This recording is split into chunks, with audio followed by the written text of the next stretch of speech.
That was funny. Okay. Did you find it? What do you mean? You want me to do it or?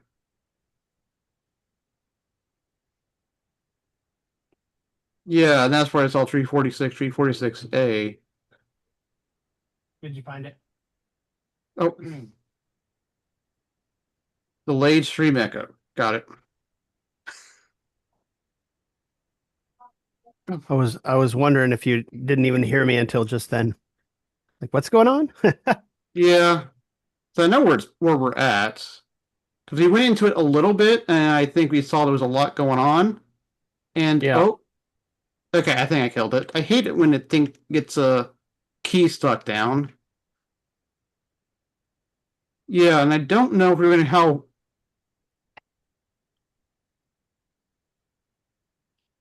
Yeah, I can't remember how far I went through this. I think we did get. Now I'm looking at this because parts of it, 340, were not too contingent, but now we're right about here, I believe. Hmm. 341 is what I meant, not 340. Because this is the part where we just got to the ground itself being the ground of life. The not so not not quite a pun because it actually is descriptive. Yeah, it is. Yeah. I'm fascinated to find out what Doug and Harrison have been working on to counter Rock Hill. Rockhill? Yeah, Rock Hill has been making the left news lately, trying to do his whole, you know, uh, right wing epistemology, left wing Hmm. trash. And Harrison and Doug decided to write an article, and they just submitted it today to HM, I guess, to counter Rock Hill. Gosh, I still haven't completed. I was thinking about that back and forth Jim posted about someone on his Facebook, specifically even referring to this group. Hmm. Yeah, because it's the one where he said I'm in a Hegel reading group. We've been going through the philosophy of nature, in Hegel, it's dialectics, et cetera, right, Jim? Yeah. I'm like, well, I understand you, but this is like, oh no, this is vulgar materialism you're arguing, my friend, not dialectical materialism. Such people That's don't even know what the dialectic I consists of. yeah, and that's kind of funny because it's like I realize how much dialectical thinking has brought into my frame because that's how I kind of like start to view things from multiple angles at the same within a breadth of each other. Yeah. And even thinking the answer is are you a half full or half empty guy? The answer is we're both.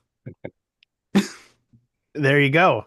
See, that's the thing. Stalinism, I think, tried to normalize. Um,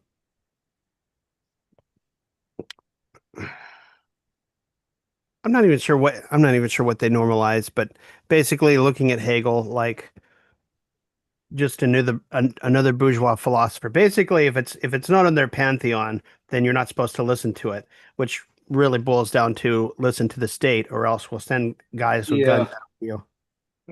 Stalin at one point had a professional philosopher to tutor him in Hegel and things like that.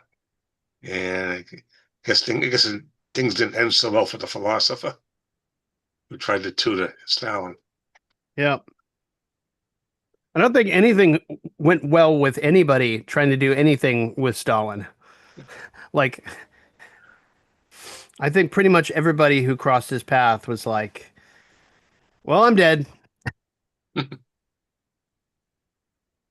mean, I think like the one-sided view of that kind of it shows up in Cosmos, the Neil deGrasse Tyson version, because they had the whole like strength and the biology concept. I forget who the scientists were on both sides of that. Sunkoism. Yeah, yeah, One thing I've learned about bourgeois science is that we shouldn't rule out bourgeois science, but it's also not the end of the story.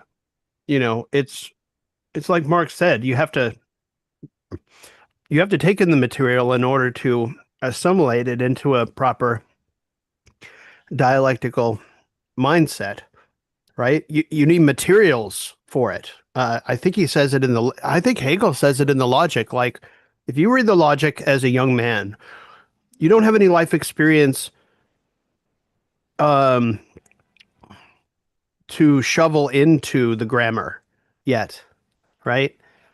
You need the life experience. You need you need experience in the in the regular sciences, and then you have material to fit into the framework. Otherwise, it's just like opening an English grammar in high school and being like, okay, well, what do I do with this without a lot of examples to plug into it. Something I've said over and over on this broadcast, but okay, cool.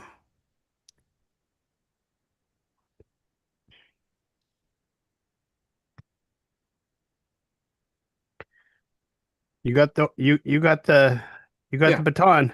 Okay. Just gonna go back, I guess, over what we did last time. Because you got to a point and realized there's a lot here. Whereas the geological organism of the Earth was first a product in the formative process of its shape, now as the underlying productive individually, overcomes its rigidity and unfolds into subjective validity, which, however, excludes from itself and delivers over to other individuals. In other words, because a geological organism is only implicitly vitality, the truly living organism is an other than the geological organism itself. But since this infers the negativity of itself, it is a sublating of its immediacy. It posits the inwardness of itself, but as a being which is the other of it. That is, the earth is fertile, fertile simply as the ground and basis of the individual vitality upon it. Yes, the ground and the grounding, if I remember correctly. But the earth is vitality only in an indeterminate mode. True, the vitality erupts at all points, but only feebly. Universal life of the earth has living parts, which are the elements, i.e., are its universal, its inorganic nature. But as the earth is also a particular body over against its satellite and the sun and comets, it is perpetual generation, i.e., the conservation of the system of differences, is the absolute universal chemical process. Since, however, the giant members of this dimension are free, independent individuals, their connection exists purely as a free process of motion, while the comets themselves are a fresh, perpetual generation of this process. Comets here kind of being atmospheric, right? The reality of this process, then, the destruction of seemingly independent forms and the consequent emergence of real individual unity, that is the first reach in the individual chemical process, which for this very reason is profounder and more fundamental than the universal process. Because this process of the elements is not of material substances, the individual process cannot be without it. The free independent members of the universal process, sun, comet, and moon, are now, in their truth, the elements. Yeah. This feels a little different coming back around this time. Again, air is an air, atmosphere, water, sea, fire, terrestrial elements, and the fructified dissolved earth and separate off fructifying sun. Yeah, fructified and fructifying.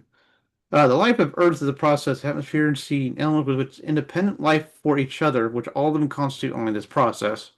The chemical process has lost its absolute meaning and is present only as a moment.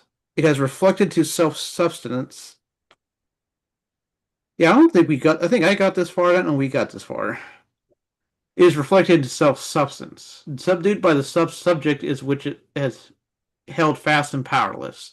Each element, through its substance, is itself related as a free moment to the free subject to the other, and the formation of the organic earth contains the modes of existence of its organic life. So, I know this is our transition, but trying to think if we're doing a review here as well, because he tends to do that. First determinate life is now the. Oh, okay, yeah, I haven't gotten this far. Its first determinate life is now the atmosphere, but the meteorological process is not the life process of Earth, although the Earth is vivified by it, but its vivification is only the real possibility of subjectivity emerging on an Earth as a living being. As pure motion, as ideal substance, the atmosphere does not contain the life of the celestial motion, but at the same time it materials this motion in its elements. The atmosphere is the Earth in a state of dissolution, of pure tension, the relation of gravity and heat. It runs through the period of the year as well as the month and day and expresses its variations of heat and gravity.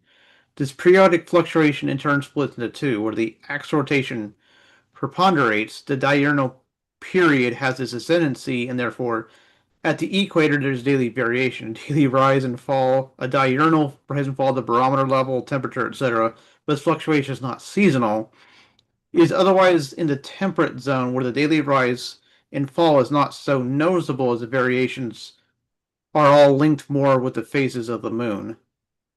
Yeah, that's where the moon tide is the strongest. It's also roughly where I forget the exact term. It's where the two major Earth cells kind of combine and go lift up. I'm just thinking that buys into that. The gravity is interior gravity. Elasticity is pressure, but essentially alteration of specific gravity. A movement and undulation of the atmosphere which goes together with an alteration of temperature. But so that this alteration has opposed meaning vis-a-vis of being ordinary temperature and light temperature. The former heat given out by the atmosphere, and the latter freely added to the atmosphere by light. Okay, yeah, so that's where, heat already is being given off by the Earth into the atmosphere, and then the light coming back in, adding it. The latter is general clearness and pure elasticity of the air. High barometer level, where the former belongs to the formative process and is present within the elasticity of the air, passes over into rain or snow.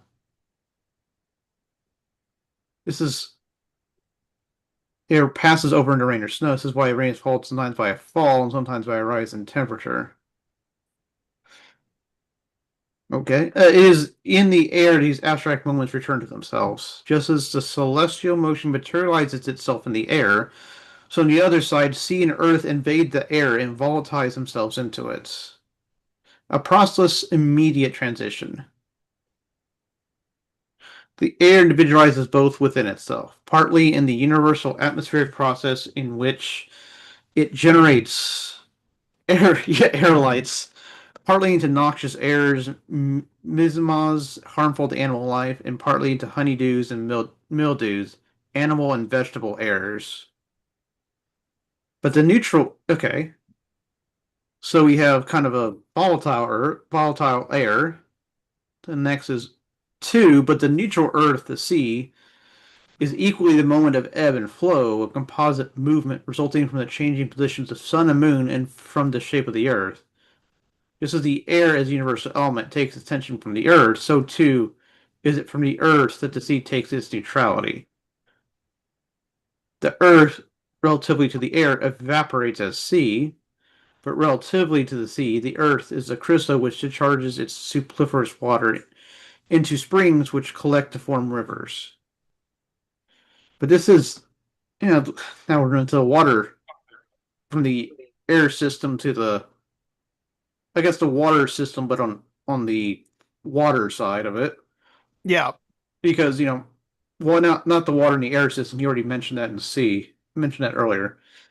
We must not therefore explain the origin of inexhaustible springs by mechanically and quite superficially attributing them to percolation, any more than we must use a similar kind of explanation on the other side to account for volcanoes and hot springs. On the contrary, just as springs are the lungs and secretory glands of the Earth's process of evaporation, so are volcanoes the Earth's liver, in that they represent the Earth's spontaneous generation of heat within itself. Everywhere we see tracks, especially sandstone beds, which are always giving off moisture. I regard mountains, therefore, as not as gatherers of rainwater which penetrates into them. On the contrary, the genuine springs which generate rivers like the Ganges, Rhone, and Rhine have an interior life. Striving and stirring like naiads, the earth discharges abstractly fresh water, which these outpourings hastens to its concrete life to the sea. So Yeah. So it is true that he went over all of these elements previously, but previously they were treated abstractly from the earth, and here he's situating those same elements, those same things within the context of the earth as, I mean, as a fructifying, element of life, which is a very different conversation, especially in context. You know what I mean? Yeah, It's and I feel like fascinating how he shifts the mode. yeah, it's also interesting looking back, kind of thinking of like it's not just sort of oh the water kind of lays on the mountains and flows to the sea. That's kind of another starting point where it becomes a river and joins back into the sea as a process. Yeah. So if I were to say exactly what I said just now Yeah. in a different context, I would direct the reader to say Hegel discusses being, but he also discusses being later in context, in different contexts and thought in the logic, right? Being by itself, turns out to be a very abstract, lonely, kind of like space. We talk about space all the time, but when we actually talk about space in context, it turns out to be this very complex phenomenon that doesn't exactly match up with the abstract word alone, kind of like being. And so, just like that here, we can talk about water abstractly, but until we actually see it in context, falling from the sky, falling down the mountain, in a stream, it, you can see the difference in how, um, not only how our language works, but also how our categorizing ways of categorizing things work. Things we take for granted, and Hegel very much doesn't. Okay, go ahead. Sorry. Where's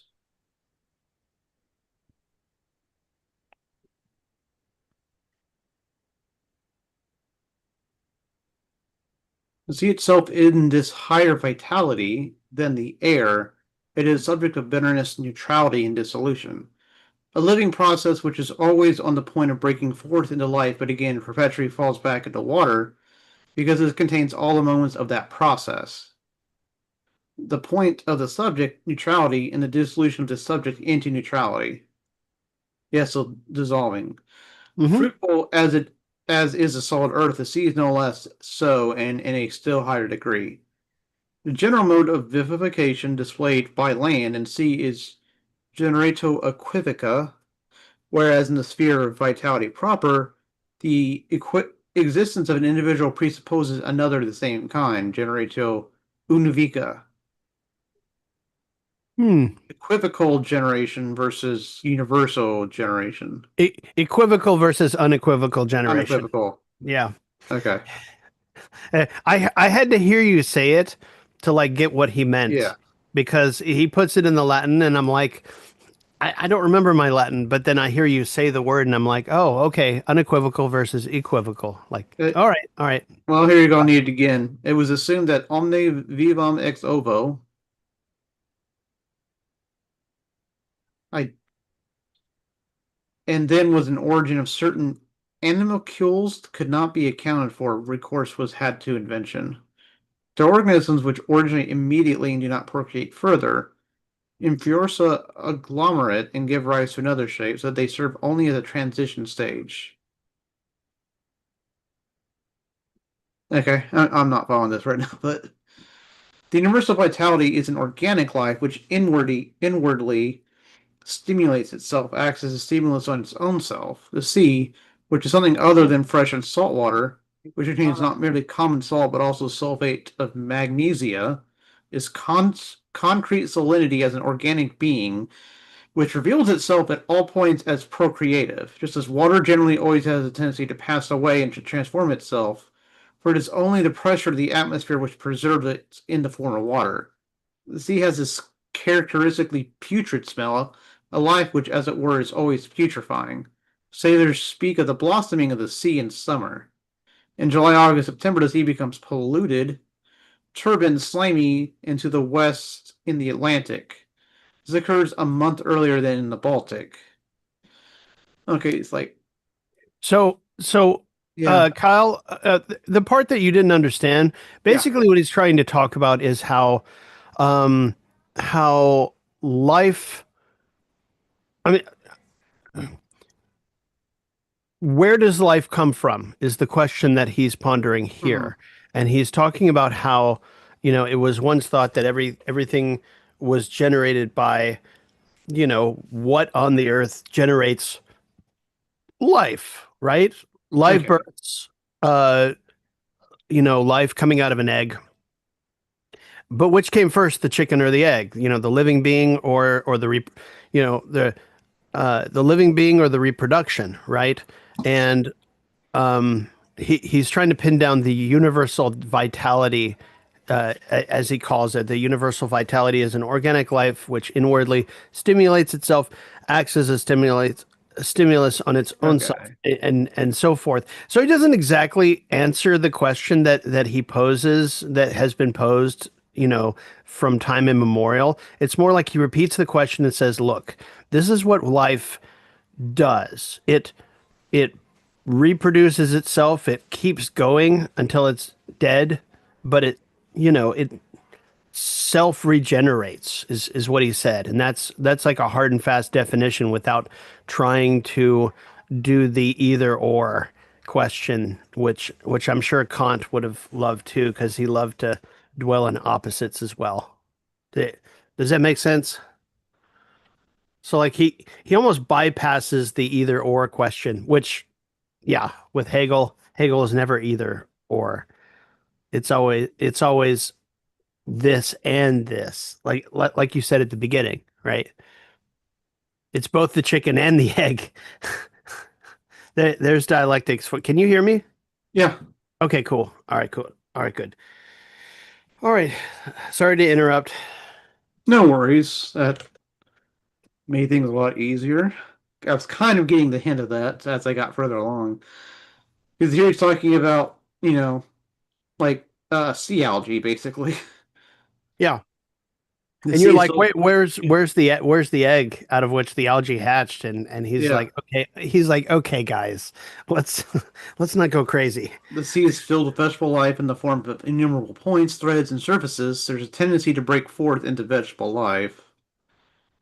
Yeah. When this tendency is intensified, vast tracts of sea break out into phosphorescent light. Yeah. A superficial life which gathers itself into simple unity, but equally into a unity which is also completely reflected into itself. For this luminosity is also present in fish and other creatures which already belong to the sphere of living subjectivity. But the whole surface of the sea, too, is a partly with an infinite shining, partly an immeasurable, immense sea of light, which consists purely of points of life, lacking any further organization. If such water is taken from the sea, the vitality dies away immediately, and there remains the gelatinous slime, the beginning of vegetable life, with which the sea is filled from its surface to its depths. Already in every fermentation, animalcules reveal their presence. Oh, that's apparently the old term for microorganisms. Yeah, that's Which term? actually animalcules. That's actually just That that microorganisms. that's yeah, that works actually. Yeah. I don't think I've heard I don't think I've read that term in any other context except for here, but you know, it's Yeah, that's interesting. before they were able to start differentiating microorganisms, I guess so. Yeah. Lastly, the sea develops further to determinate shapes, to Inferiosa and Mollusca, which are transparent and have a longer life as so quite rudimentary organisms. Yeah, for instance, the Chasmio made the fine discovery of the Salpo, which was so fertile that its numerous progeny, like the free petals of a plant clustered around its stem, were arranged in tiers, one on top of the other, forming a garland or circle which may have a single life, like the polyps, and then come together again in a single individual. So it's this inferior animal world, which includes a host of luminous species, only gets as far as momentary existing slime, subjectivity of animal life can make that life here merely a luminosity, the external show of self-identity. Yeah, I'm just thinking because we're getting into plant life. Subjectivity of animal life can make that life here merely a luminosity. Yeah. It's like the beginning shining of what life can be. The animal world cannot hold its light within it as an inner self, but the light breaks forth only as a transient physical light, and the millions of rudimentary lives rapidly drift away to be dissolved again in the watery element. Mm. In this way, the sea reveals a host of stars densely crowded together in Milky Ways, which are as good as the stars in the sky, but these are only abstract points of light. But the former come from organic organisms. In the sky, light is in the first undeveloped crudity, where here it bursts forth from animal life as an animal product, like the phosphorescence of decaying wood, a flicker of life and an emergence of soul.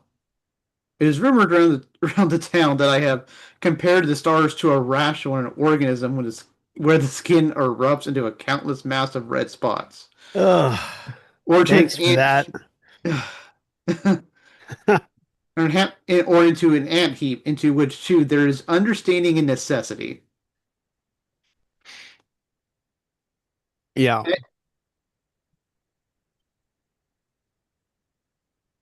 In fact, I do rate what is concrete higher than what is abstract, and in that and an animality that develops into nothing more than a slime higher than the starry host.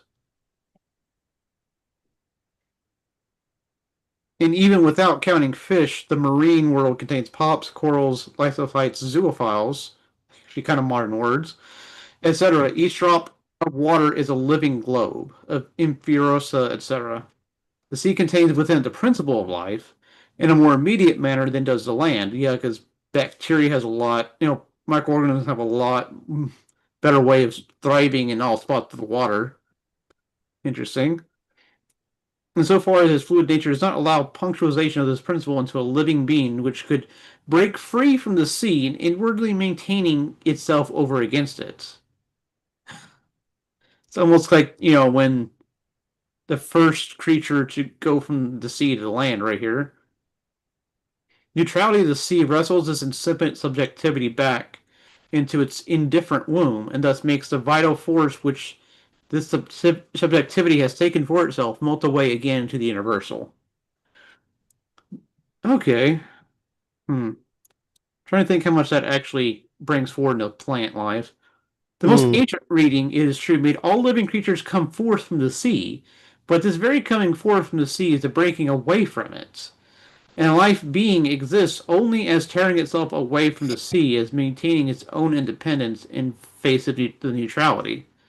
The sea, therefore, is it in its fluidity remains at the stage of elemental life, and when subjective life is cast back, drawn back into the sea again, like whales which yet are mammals, it feels even with a more developed organization the presence of this underdeveloped torpidity. Undeveloped. Okay. Right. So we go from the air to the water to the land, which makes sense. The land as a giant corpse of the life which was formerly immanent in it, but now has fled, and is this individual concretion, which has wrestled itself free from neutrality, the solid crystal of the lunar elements, which the sea is the cometary element. So we got the air is also a commentary, and then the sea is less so, and then the earth itself is the solid crystal.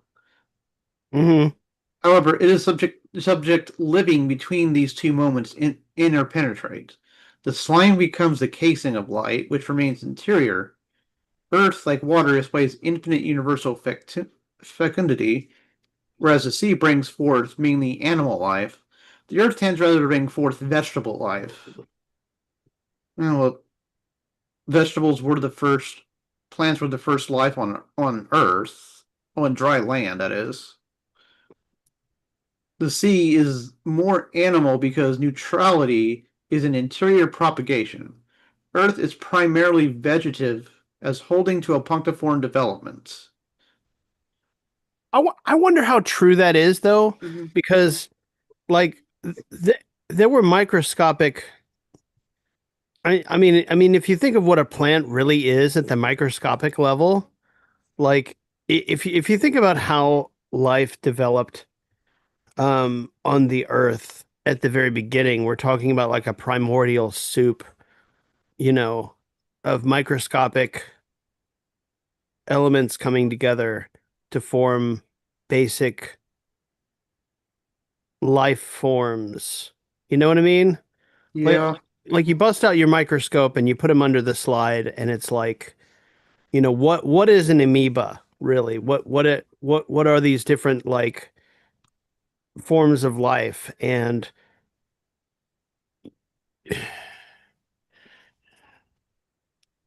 like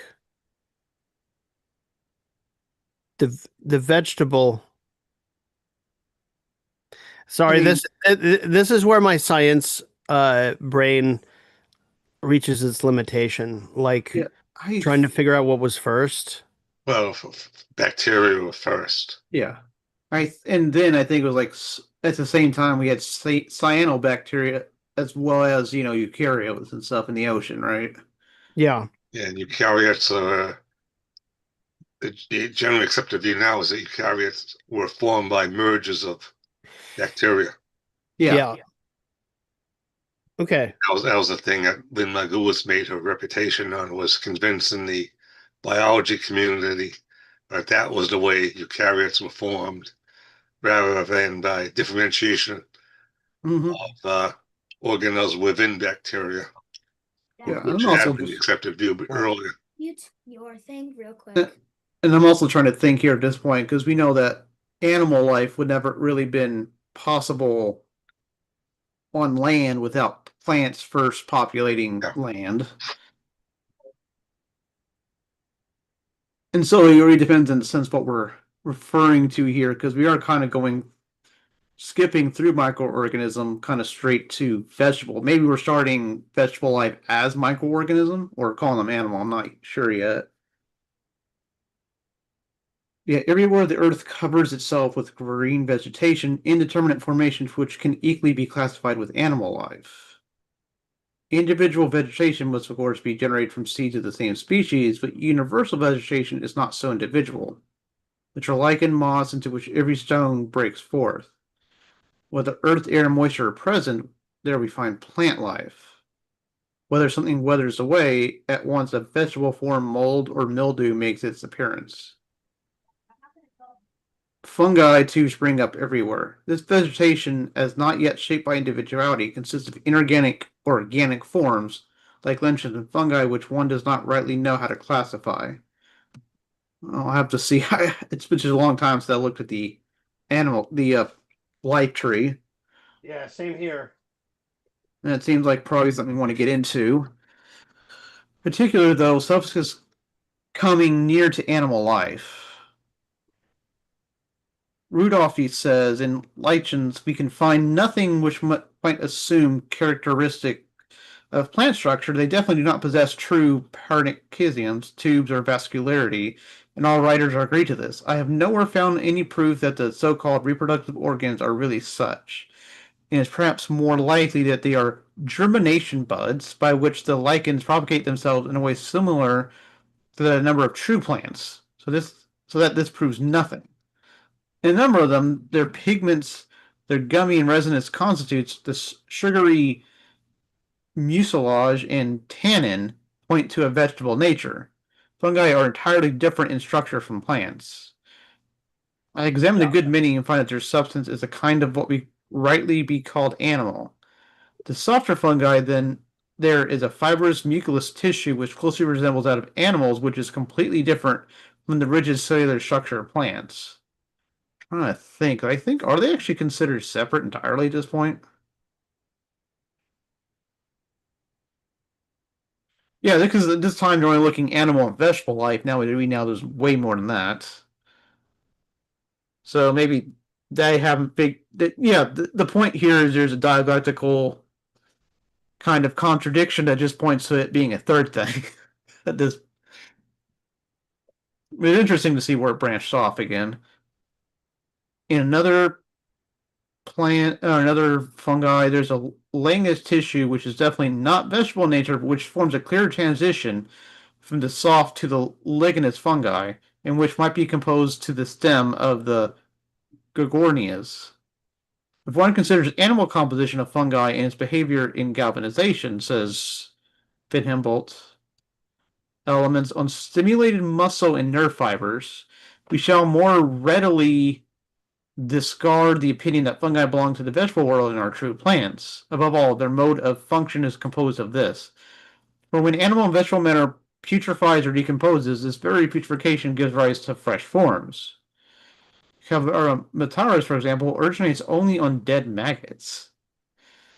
This infinite host of shapes does not get to the point of a germ or a seed, which exists only where subjectivity is attained. Fungi do not, so to speak, grow, but suddenly shoot forth as crystals do. We must not think of such vegetation as coming from seeds any more than we must think of seeds or spores as the origin of hosts of imperfect animal forms. In Furiosa, intestinal worms, swine gargets, etc., yeah, they don't form in the intestines, for example. This universal vitality is found not only in sea and on land, but also in independent living subjectivity. The definition of what a plant or an animal is based on statements about cell tissue, seeds, eggs, growth, and so on, but an exact definition cannot be established, and there is none. For fungi, lichens, and like belong in general to the vegetable kingdom, although the specific determinant is lacking, because nature in its manifestation does not hold fast to the notion. Its wealth of forms is an absence of definiteness in the play of contingency, I gotta leave these soda the on. notion to be based on them. Rather, it is they which are to be measured by the notion. Such indefinite, indeterminate beings, which are neither fish nor flesh, are moments of a total form, but isolated moments. So this is a very difficult Yeah. section to tease apart because Feels- here again we're getting back to the logical interplay between nature and notion. And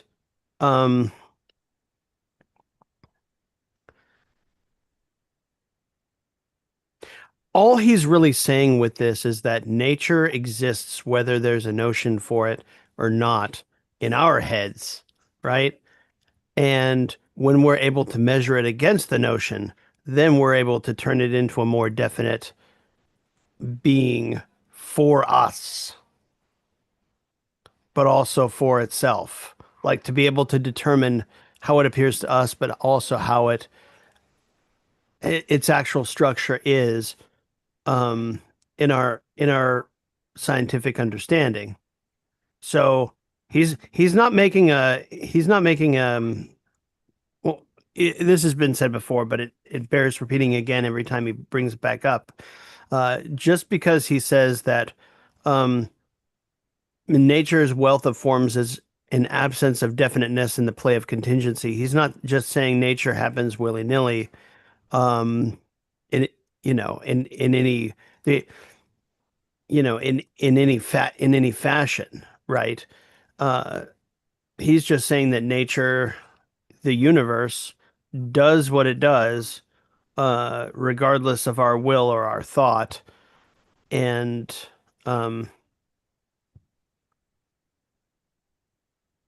yeah, I think that's it.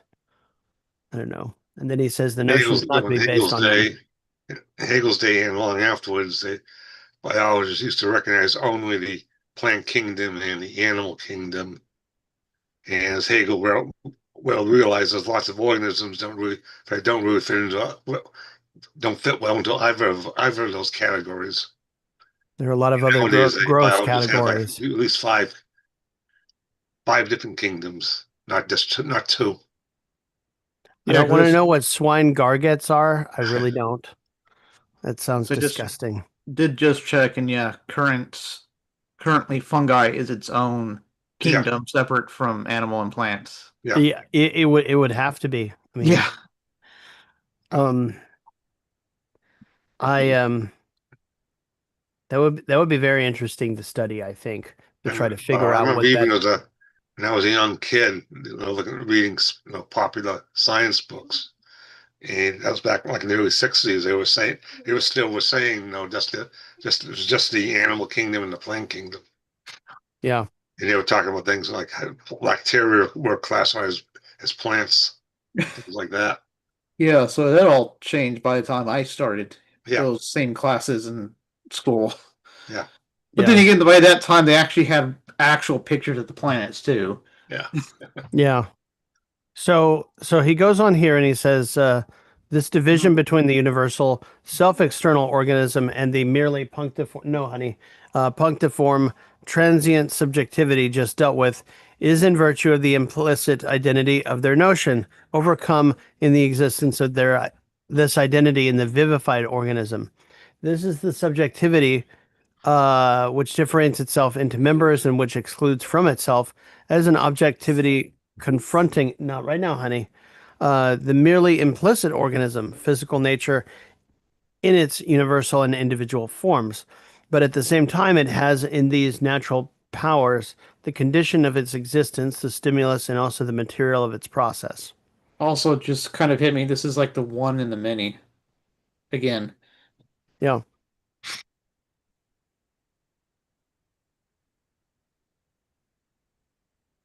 Yeah, you Yeah. could. Yep. Yet again, the whole thing where you keep teasing Yep. out more and more Yeah. of it. It's repeating itself in new. The preservation of the old concepts are coming up to further differentiate newer concepts. Yeah. Yeah, this is why you can't skip. You can't skip chapters in Hegel, and I would also argue Marx. Although Marx says for popular, consumption, you can skip chapter one. The problem is if you skip chapter one, like you take for granted what the commodity is at its most basic, abstract level, and yeah, you end up filling out, you know um it's like in Hegel. If you started with the doctrine of the notion, right, and you started reading it and you said, okay, this is the definition, blah blah blah blah blah, without going through being or essence, you're basically taking all of that for granted and giving it either an over materialistic or over idealistic, on the other hand, flavor, rather than a one that takes the two extremes and marries them together in a unity, in a syllogistic unity, I should say. Yeah. Yes, pajamas, honey. All right. I think we're gonna wrap up Yeah, here for now. we like hit a very like solid like stopping point, honestly. Yeah. Yeah. Yeah, this is a And good the stopping point. last And so Zuzats goes probably going straight into plant at that point. yep. So 299. Oh wait, did Um he just do the shorthand for the syllogism right there? yeah, I haven't seen that in a while. Yep, IPU. IPU. Yeah. Okay. Okay. All right. Um let's go from 299 and the Zuzats to, I guess, I don't know where to program it. I mean, we had a stopping point trying to get as far in the Yeah, right just before yeah, the yeah. Just start reading at 299, page 299, and see how far you can get. Let's do that. All right, sounds good. All right, comrades. You have a great night. Great seeing you. Have a great week. Thanks. ABC Math.